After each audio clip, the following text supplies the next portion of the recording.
perdição de Valíria foi um grande cataclismo que aconteceu do dia para a noite e levou embora um dos maiores impérios da história de Essos.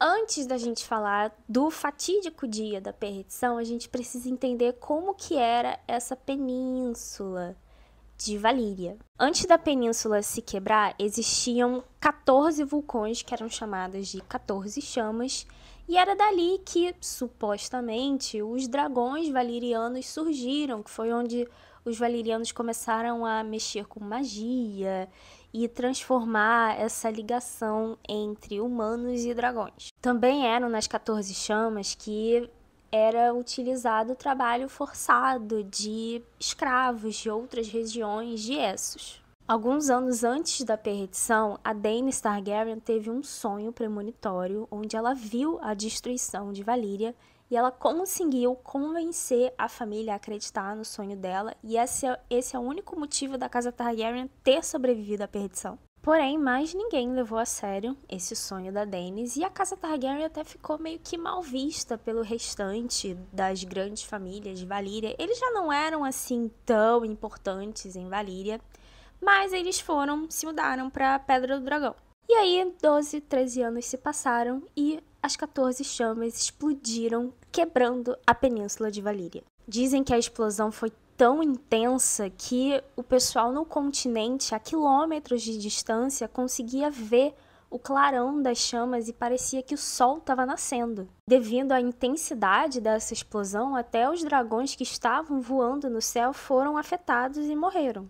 Não houve sobreviventes na península e até as cidades próximas, as ilhas próximas da península de Valíria, foram afetadas por um grande tsunami. Alguns senhores de dragão que não estavam em Valíria no momento conseguiram sobreviver, mas logo foram mortos junto com os seus dragões. Teve um senhor de dragão que também sobreviveu, Auriel, que estava em Corror na época, se declarou imperador de Valíria, juntou um pequeno exército e foi rumo a Valíria, só que ninguém nunca mais ficou sabendo deles. Como Valíria dominava boa parte do oeste de Essos, com a perdição do Império vieram as consequências, que é chamado de o Século de Sangue, que dá um vídeo inteiro só sobre isso. Em resumo, bem resumido mesmo, o Século de Sangue foi uma sequência de guerras entre as cidades livres para dominação do território, que Volante se declarou a verdadeira herdeira de Valíria e queria conquistar todo o território novamente, mas as outras cidades livres entraram em guerra contra Volantes e Volantes acabou perdendo.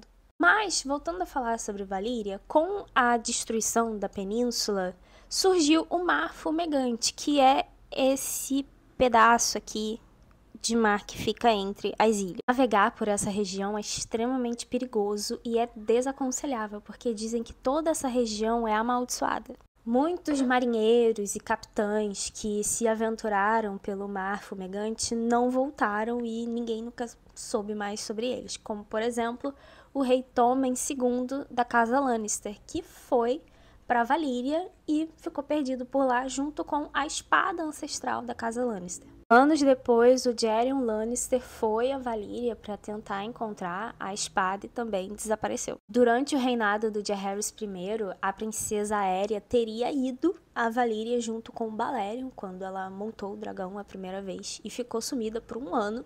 E quando ela voltou, ela estava com a pele cheia de bichos por dentro, agonizando, e o Balerion estava bem machucado. Eu tenho um vídeo antigo sobre o que aconteceu com a Aérea.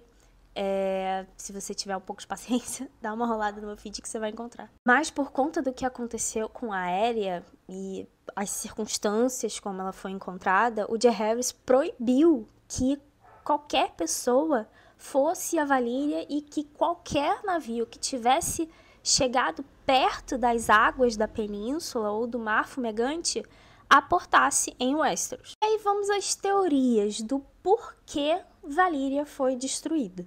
Tem muita gente que acredita que foi um acontecimento natural mesmo, porque eram 14 vulcões e uma hora esses 14 vulcões iam entrar em erupção. Mas existem teorias de que isso tem a ver com magia, que os valirianos mexeram onde não deveriam e irritaram os deuses. Outras teorias dizem que os senhores de dragão estavam abusando tanto dos magos que trabalhavam nas 14 chamas que eles teriam invocado as 14 chamas e toda aquela tragédia aconteceu. A teoria mais maluca pra mim é de que os homens sem rosto teriam causado a perdição de Valíria, porque a religião surgiu nas 14 chamas dos escravos que trabalhavam nas chamas e oravam e rezavam para os deuses da morte da sua determinada religião, e foi assim que a religião dos homens sem rosto surgiu. E como punição aos senhores de dragão, eles teriam feito a perdição acontecer. Também já fiz um vídeo sobre os homens sem rosto, então dá uma roladinha no meu feed que tá lá. Eu particularmente gosto da teoria de que os valerianos irritaram os deuses.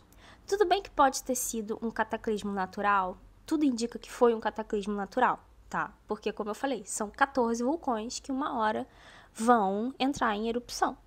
Mas, como eles mexiam muito com magias muito cabulosas, e os magos eram, querendo ou não, bem abusados, faziam trabalho forçado, eu acho que tem dedo aí dos deuses. Até porque, nas crônicas, parece que os deuses existem mesmo. Eu acho que só o Deus das Sete Faces que ainda não comprovou a sua existência. Mas eu quero saber a opinião de vocês. Por que vocês acham que Valíria se perdeu? Foram causas naturais? Ou tem dedo aí de algum deus? Seja o Deus Vermelho, os deuses dos próprios valerianos, ou o Deus da Morte? Deixem aí nos comentários.